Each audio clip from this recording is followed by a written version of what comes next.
मी बनवली अतिशय पौष्टिक अशी गाजर बीट बर्फी, जी लहान मुलं सुद्धा अगदी आवडीने खातील।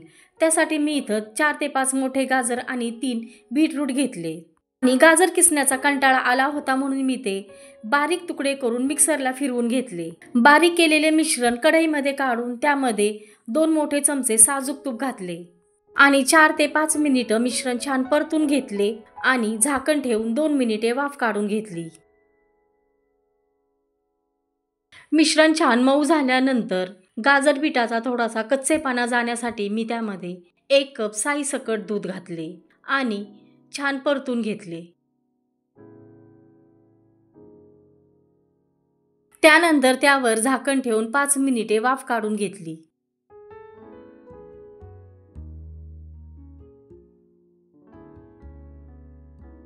मिश्रण छान घट्ट झाल्यानंतर बर्फी आणखीन पौष्टिक आणि चविष्ट होण्यासाठी मी त्यामध्ये 2 चमचे साजूक तूप घातले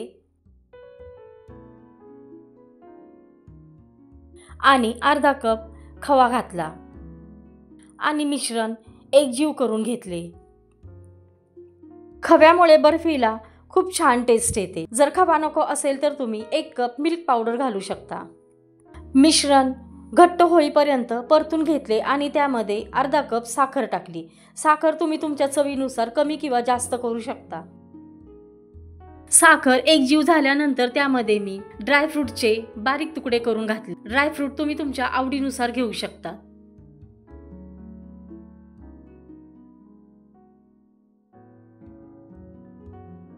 त्यानंतर त्यामध्ये मी 1 कप डेसिकेटेड कोकोनट टाकले। त्यामुळे बर्फीला आणखीन छान घट्टपणा येतो आणि खोबऱ्याची चवही बर्फीमध्ये खूप छान लागते।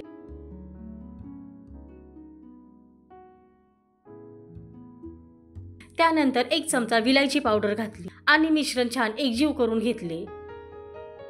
त्यानंतर झाकण ठेवून 2 मिनिटे वाफ काढून घेतली।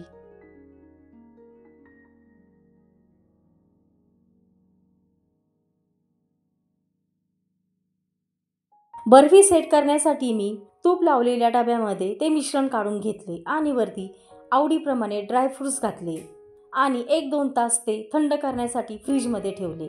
थंड झाल्यानंतर हव्या त्या आकारामध्ये त्याच्या वड्या पाडून घेतल्या।